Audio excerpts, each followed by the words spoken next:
Hi, my name is Leslie Viette and I'm from Startup Inside. And this short video is going to tell you how to create a pitch that gets your message across really powerfully and succinctly.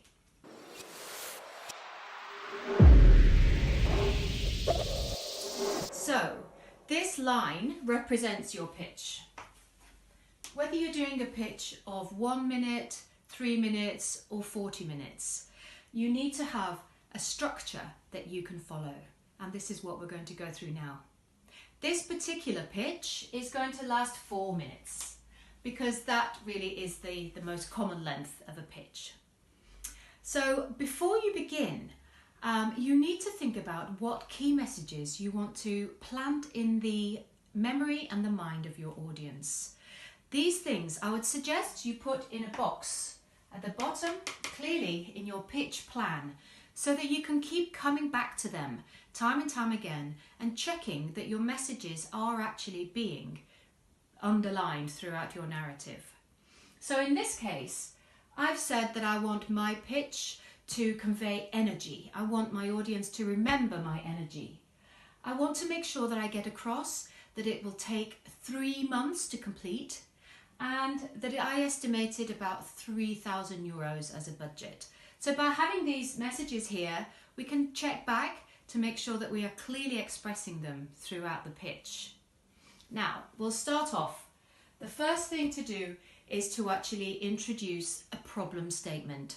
Describe an unmet need in the market or something that isn't happening right at the moment. And to do that, the most effective way is to take your audience on a little story. We're all big kids and we don't know at what point the audience is going to fall asleep, get distracted and so on. But if you actually play to that and develop a narrative, a story that draws them in, you can really hold their attention throughout the whole of the sequence. So I'm going to suggest that for the first 30 seconds, you introduce your problem statement. Could be anything.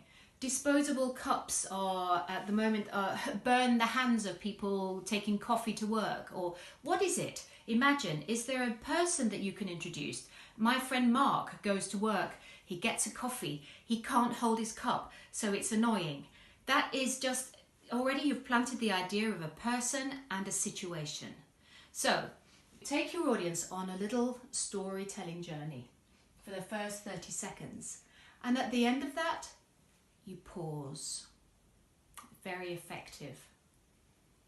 Next, you're going to say, yes, there is a problem. We recognize that. We all identify with it, but there is a solution.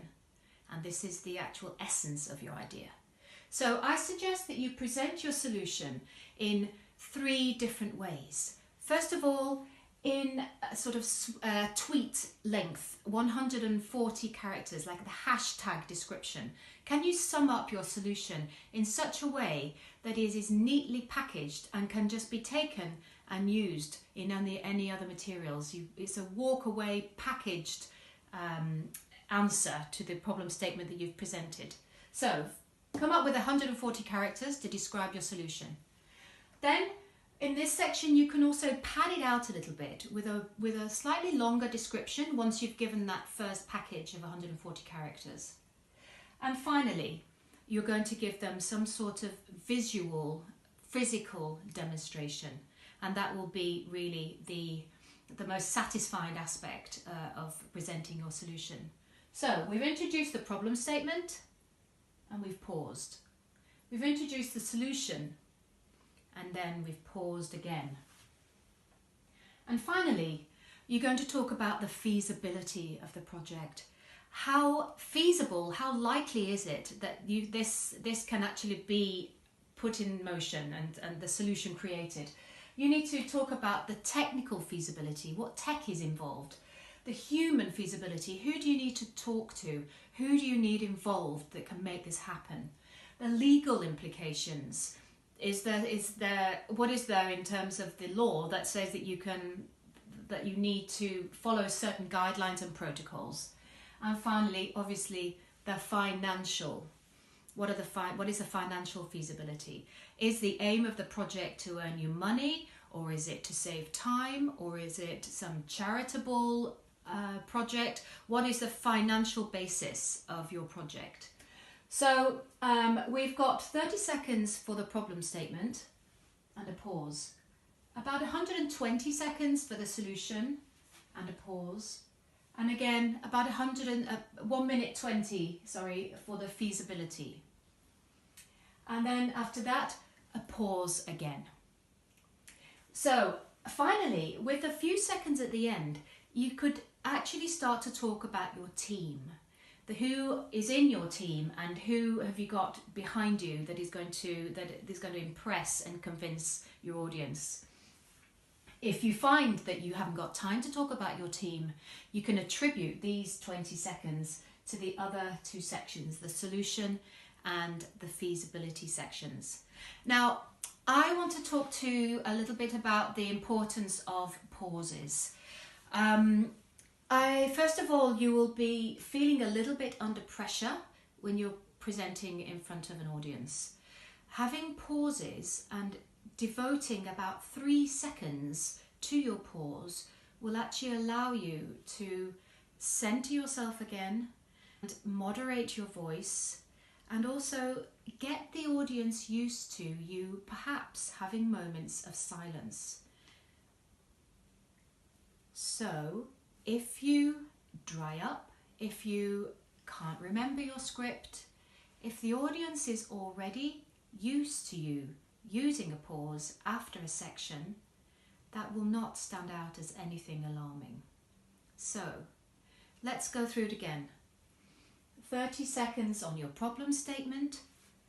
We pause, 3 seconds, everybody listens. 1 minute 20 seconds on your solution, and here you can be much more dynamic and raise the energy, but then pause, 3 seconds, allow people to take in what you've said. And finally, in the feasibility section, again, about 1 minute 20, followed by a 3-second pause. Remember that the clock or the stopwatch only starts when you begin speaking. So my recommendation is that you embed a pause before you begin. Take 3 seconds at the beginning just to breathe, connect with your audience emotionally, and then begin. And the clock will start when you start talking. So really, this is a model that you can use for any length of pitch. You can stretch out the time, the duration of each section, or you could even contract it. But if you take this general model, you've covered all of your bases. So at the beginning, we've looked at which messages we want to plant, and we've made sure that in our text, we come back to them time and time again. We've looked at how the pauses are effective and how you can equally split up the narrative of your pitch. So over to you. Good luck, and I hope you found this useful. Thank you.